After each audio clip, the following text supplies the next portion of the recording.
noite o Lado I traz para o seu espaço cultural João Flores, que vai conversar com a gente sobre a arte que ele desenvolve e atualmente já conhece até as fronteiras da Europa.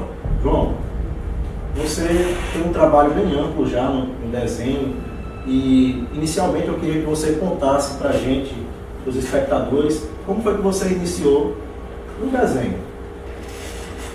Bom, desde pequeno, eu acho que a imagem que eu tenho mais antiga sobre desenho, que me vem à cabeça, é um carrinho com 3 pneus. Eu acho que eu devia ter uns 2 ou 3 anos de idade, por aí. E eu sempre gostei de desenhar, às vezes meus pais tinham livros em casa, infantil e tal, e eu via as figuras e ficava desenhando também. Então, comecei desde cedo, desde pequeno. Desde novinho então, que o gosto já pelo desenho já era acentuado. E assim, profissionalmente, como é que você despertou o interesse de ir lá fazer assim, um curso, alguma coisa para que isso se tornasse mais realidade aí em sua vida? Talvez eu tivesse aprendido a desenhar, mas a gente nunca está pleno em nada, né? A gente sempre estuda, a gente faz curso, mas nunca está pleno em nada. Eu particularmente eu nunca terminei o curso. Eu já comecei, que eu me lembro 2, mas eu nunca terminei, porque ficava muito vamos desenhar um olho, e isso eu não queria isso, eu queria algo mais, entende? Então eu praticamente não fiz curso. Agora, o que me chamou a atenção mais assim para o desenho profissional foi quando eu fui para um festival internacional em Belo Horizonte, em 2013. E esse ano vai ter de novo, e eu vou também. Então lá foi que eu vi a qualidade do desenho dos caras que estavam fazendo isso, né? Tanto ilustração, quanto quadrinho, quanto pintura em tela. O nível do que tem aí por fora é muito grande, muito alto. Então aquilo te despertou para que tu pudesse para estudar mais, com certeza. Enveredar nesse caminho. Com certeza. Certo. E aí você encontrou com um grupo de amigos que hoje fazem desenho e se denominam a Garagem Fantasma. Minha mulher, ela malha, ela é academia e tal. Então, em algum momento, eu conheci um instrutor, que é o Davi Prado, e ele me mostrou o mundo que existe fora dos quadrinhos americanos de super-herói. Ou seja, ele me mostrou o quadrinho europeu. E eu gostei muito mais daquilo, entendeu? Então eu comecei a ler muito, comecei a ler de tudo que aparecia. Eu lia, eu comprei um tablet para baixar quadrinhos, para ficar lendo. E a partir do Davi foi que eu comecei a desenhar quadrinho, tentar desenhar quadrinho. E a questão da garagem foi o seguinte. E isso está só há 2 anos que você iniciou 2 anos. A desenhar os quadrinhos. Isso. Porque eu fui lá no Bernardo, na Quinta Cata, eu falei assim, Bernardo, que eu sabia que ele desenhava, ele, o irmão dele, o Caio. E eu falei assim, Bernardo, eu quero fazer quadrinho. E eu preciso que você me ensine, ou você me diga alguém que eu possa aprender a desenhar, mas eu quero fazer quadrinho. E ele falou, cara, procura o Leno Carvalho. E eu fui procurar o Leno, comprei pelo Facebook. E o Leno Carvalho, ele já trabalha pro mercado americano já há uns 4 anos, já fez muita coisa boa. Desenhou uma história do Superman, inclusive. Pouca gente sabe aqui em Teresina, aqui no Piauí. Mas o Leno, ele é muito conceituado aí por fora.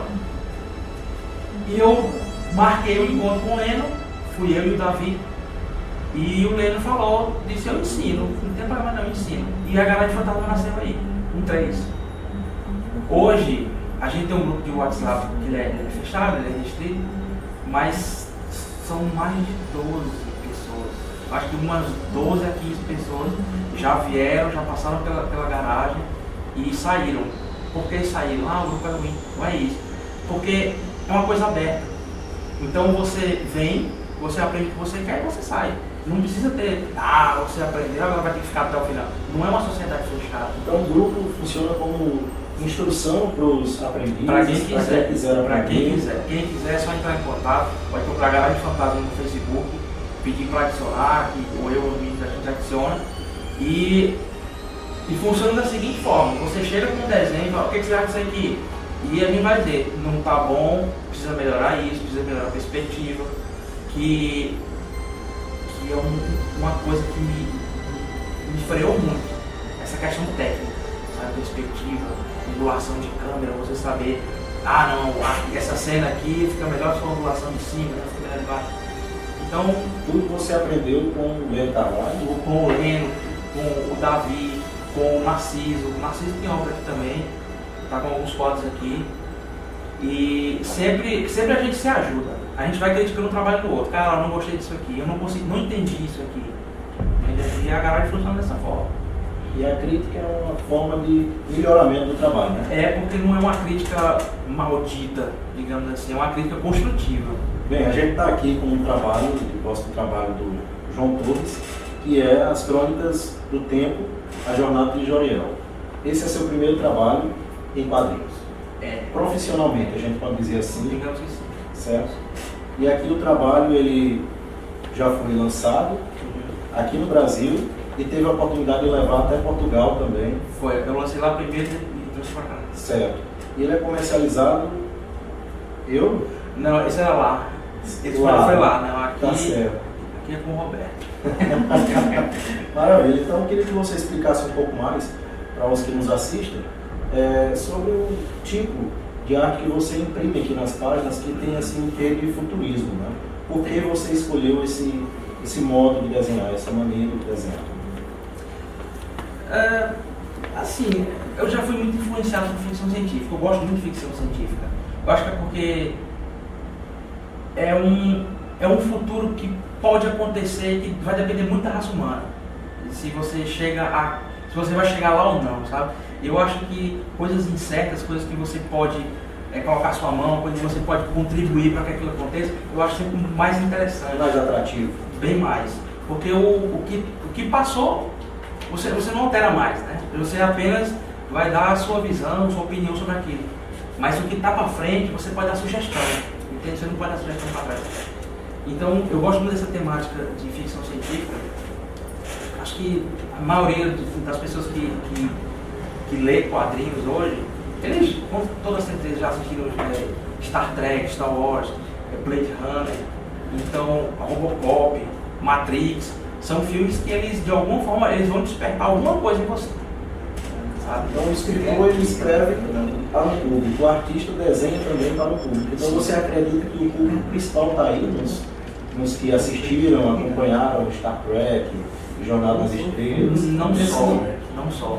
Eu gosto muito de filosofia e, na verdade, assim, o que me fez escrever essa jornada de Joriel foi o seguinte: na época que eu digo foi há 2 anos, 2 anos não, uns 15 dias mais ou menos. Eu li A Queda do Albert Camus e li O Estrangeiro também. Então, o Albert Camus ele tratava de emoções humanas, mas assim, emoções que elas são de um cotidiano tão comum que às vezes você não percebe o que está acontecendo. Mas são de um absurdo intenso, né? Exatamente. Falta de sentido. E literalmente absurdo, porque ele trabalha muito essa questão do absurdo, que é aquilo que o ser humano quer entender, mas não consegue pela limitação, certo? Então isso é um absurdo para ele. E eu lembro que quando eu me formei em História, para fazer, eu estava pagando uma cadeira de Teoria da História, e alguém falou que a história ela só existe por causa do homem. Só existe por causa do homem. E aí eu questionei, foi até motivo de riso em sala de aula. Eu falei, mas pera, o cachorro não tem história? O cachorro tem história. Agora, aquela história, mas não é história, aquela história com H maiúsculo, bom, isso aí é outra coisa.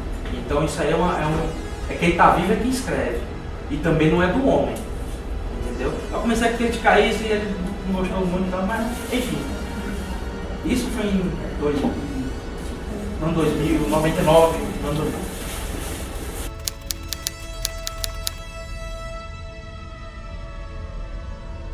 Em 2013, eu pensei, por que eu posso fazer um ser inanimado ter consciência? O que aconteceria se um ser inanimado tivesse a consciência? Será que ele iria ter questionamentos, esse questionamento que a gente faz, para onde eu vou, quem sou eu, por que eu existo. Então eu criei uma história chamada O Cometa, que ele faz parte do prólogo da jornada de Joriel. E onde esse cometa ele passa a história viajando e vai se questionando então, o que ele existe, o que ele é feito. A gente sabe o que a gente é feito, mas quem somos nós, poucas pessoas sabem, entendeu? Então eu preciso de uma reflexão muito grande para saber quem realmente é você. E num determinado momento, esse cometa ele colide com uma nave e essa nave cai na Terra. E a partir daí, o que era para ser só um conto, inocente, inofensivo, eu comecei a questionar quem é que estava na nave, quem é que está na nave, onde foi que ela caiu, quem foi que viu essa nave cair, quem é que estava dentro da nave. E foi aí que nasceu a jornada de Joriel. Nas crônicas do tempo. Então, crônicas do tempo, porque depois dessa questão da jornada de Joriel, eu já tenho planejado mais 3 histórias dentro desse universo. Maravilha. Então, um astro que não é feito de carne, de pele, osso, nem átomo, sofre uma crise existencial e dá início a todo o desenrolar das crônicas do tempo. Isso. Foi um evento que aconteceu com ele, entre 2 seres, entre 2 corpos, que foi o choque. João, e quanto aos debates que tem dentro, os diálogos que tem dentro do livro, do quadrinho, ele envolve o que tanto, os diálogos? Essa linguagem meio filosófica que você já disse, e o que mais você procura em colocar? Eu acho que seria interessante sair do princípio do que é uma jornada. Né? Uma jornada, se você pegar o dicionário, vai ter um caminho que se faz em um dia, mais ou menos isso. Sendo que a jornada ela pode ser um caminho que você percorre, ela pode ser, hoje se fala em jornada de trabalho, e eu estava lendo também que jornada pode ser algo que você faz para ultrapassar um obstáculo, uma crise, alguma coisa. Você, agora estou na minha jornada para vencer alguma coisa. Isso pode ser jornada. E eu li também que jornada no teatro espanhol antigo era dito, eram os atos, né? Tem ato, uma peça tem ato, elas eram chamadas de jornada. Então eu achei muito curioso e foi uma coincidência porque eu decidi escrever também por atos, entendeu? Então deu muito certo essa tradução de jornada e a tradução de jornada que está aqui dentro, que é um grupo. Como fosse o estilo de uma peça teatral. Isso. E a história basicamente é uma nave cai na Terra. Se cai na Terra é porque é invasão. Porque a gente sabe que tudo que é estranho ao ser humano, o ser humano infelizmente age com hostilidade. Então é o medo, né? O medo, o ser humano ele é muito movido pelo medo. Então qualquer coisa estranha você já fica na defensiva. Qualquer coisa. Você vê uma sombra, você já fica na defensiva. E isso é uma coisa que o ser humano tem muito o que estudar em si em relação a isso. Ao medo do desconhecido. Sim. Então, a nave cai, é tratada como invasão, então vai todo mundo em cima. E eles só querem voltar para casa. Então a história basicamente é essa. É um grupo que cai na Terra e eles querem voltar para casa. Essa jornada que eles têm que passar, esses obstáculos que eles têm que superar, é o que vai dar toda a trama da história. Certo, os alienígenas, e aí envolve quantos personagens a trama? Esse primeiro capítulo, ele são 5 principais e um coadjuvante, que ele vai aparecendo nas outras histórias. Certo. Eu vi aqui que você colocou uma fumaça, né, de cigarro e tudo, para a gente ter ideia de que ele estava participando da cena, mas não estava sendo mostrado aqui. Isso. E foi a forma que eu encontrei de identificar esse personagem. Porque ele não é explícito nesse momento. Porque nessas primeiras páginas eu estou contextualizando o leitor nesse universo que é o planeta Terra daqui a algum tempo que a gente não sabe quando é. E também não é o caso para a história. Então, eu também não queria apresentar o personagem logo de cara, mostrar ele, ele é esse aqui. Tá?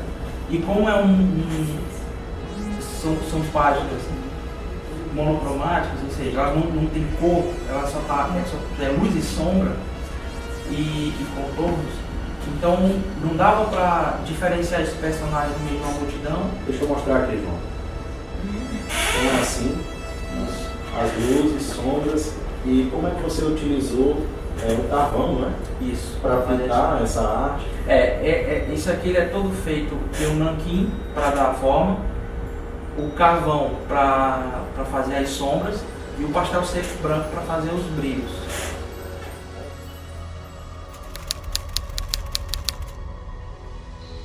Você pode mostrar então as outras que você fez em tamanho maior, né? Essa aqui é do primeiro livro também. Essa aqui é uma página dupla. Para fazer isso, eu usei não vou botar muito adequado, mas é uma cartolina que eu gosto muito de experimentar. Eu faço experimentação de tudo. Então aqui eu tenho... É necessário, né, João? O artista tem que fazer isso. Para sair da mesmice, para sair da mesmice. O desenho precisa experimentar vários ângulos, né, outras cores. E hoje, assim, a minha experiência na Europa, eu vi que lá eles não são muito chegados à pintura digital. Coisa que nos Estados Unidos, Batman, Superman, tudo é pintura digital. Eles não. É aquarela pura que eles fazem. E tem um cara, um iugoslavo, que ele trabalha muito com... Ele mistura muito. Então, eu achei interessante aquilo que ele fazia, porque ele não ficava preso a uma técnica só. Eu pensei, acho que posso fazer isso também, posso tentar fazer isso. Então, sua influência vem daí, né, João?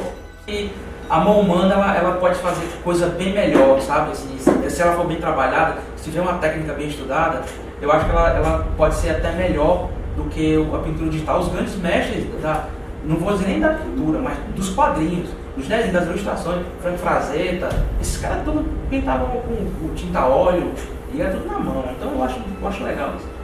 Para fazer isso aqui, mais uma vez, no contorno eu tenho um nanquim, com a caneta nanquim. Para fazer sombra eu tenho carvão.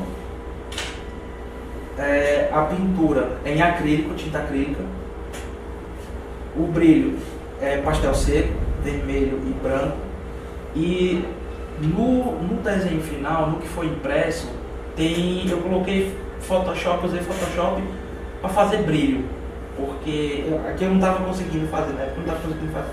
E tem uma canetinha branca também, ela parece um gel, que eu usei para fazer também os brilhos, os detalhes. Então, minha relação com o digital é para colocar um detalhezinho aqui ou outro, sabe? Você aposta mesmo no ser humano. Eu prefiro. Bom, e as jornadas? Elas são resumidas a quantas?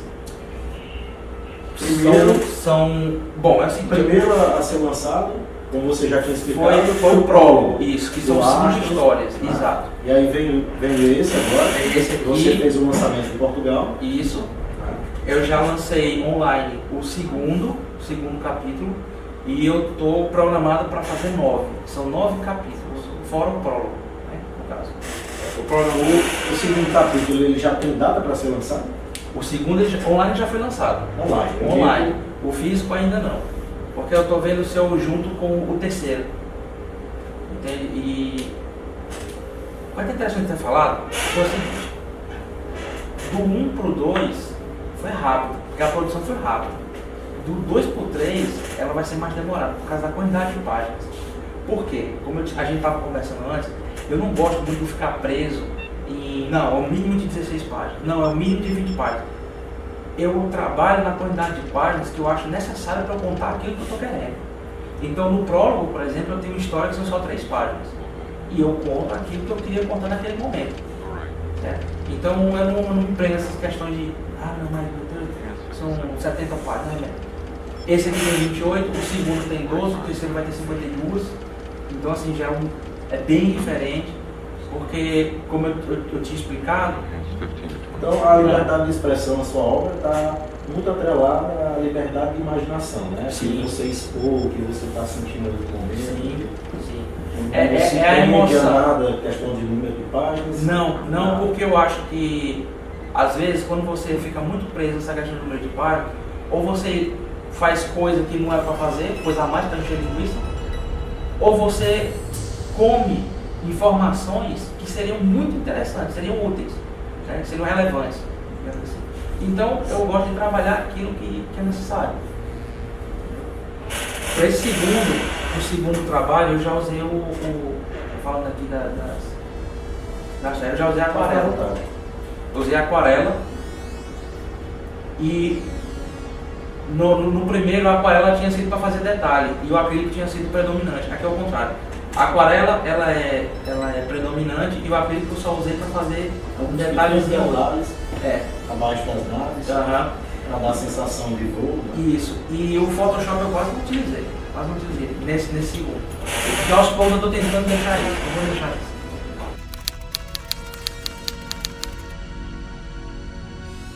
O João é um piauiense jovem que já está ganhando cenário já até fora, na Europa, né, e também ganhando espaço no Piauí, que é importante, né, para a cultura piauiense.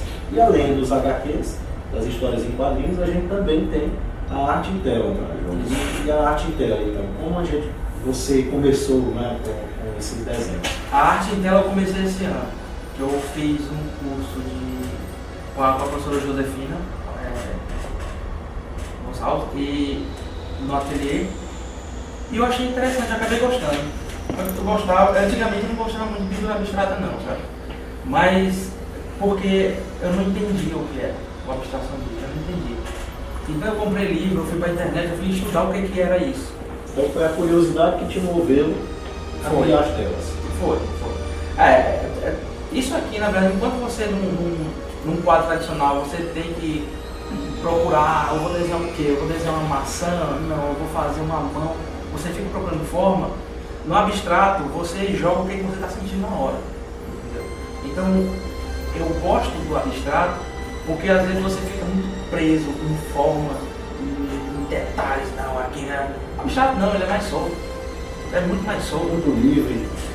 Totalmente. Isso aqui, se vai combinar a cor ou não interessa. Se você trabalha o que você está querendo trabalhar no momento. E isso é bom para a cabeça, sabe? Porque você sai das limitações. Você vai avesso, sabe? Então, eu acho que no espaço de 15 dias, eu acho que eu tenho, são 20 telas. E a produtividade é boa, né? Mais de uma tela por dia. Quase isso.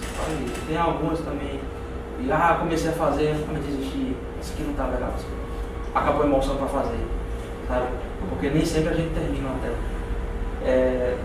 Eu tinha uma tela que do jeito que eu comprei, você retoma depois ou esquece ela e vai parte para outra? Não, porque tem a possibilidade de voltar. Não, era o momento. Esse momento ali. É o momento. É como a jornada, sabe? A jornada ela vai seguindo e você não pode parar. Se você parar, aquilo fica para trás, sabe? A coisa vai ficando para trás. Sabia. Então, queria que tu falasse um pouco mais, João, sobre o incentivo para a juventude, né, que pretende também entrar no desenho, como foi você há 2 anos, né, que procurou um artista, uma pessoa que pudesse lhe dar essa confiança, né, que pudesse lhe dar esse braço para lhe ajudar. Então, para o jovem que pretende também desenhar, fazer arte, como é que ele pode recorrer aqui no Piauí? Olha, a gente sofre bastante aqui, a começar pelo material. Aqui a gente não tem acesso a bons pincéis, boas tintas, aqui você tudo, você compra num lugar, você compra pela internet, entendeu? Uma coisa que eu tive a oportunidade de ver na Europa, é uma coisa que me deixou assim, magoado, porque a gente não tem aqui, é que você vai numa livraria, uma papelaria, num shopping, alguma coisa assim, você vê aquilo que você compra aqui, que você só compra por internet, a 80, 120, às vezes 200 reais, aí fora, você passa na rua e tem um menino, uma caixinha Winsor Newton de aquarela, que é uma das melhores do mundo, entendeu? E aqui o profissional, às vezes, tem que vender umas telas aí para poder comprar um material bom. E isso eu acho negativo. Agora, a falta de acesso ao bom material. Eu acho sim. Às Porque vezes melhora muito a produtividade, né? A questão do melhora. material bom, Melhora. Tem uns caras que eles têm uma qualidade técnica tão boas que, meu amigo, você vai botar um tijolo na mão do cara, o cara faz rápido.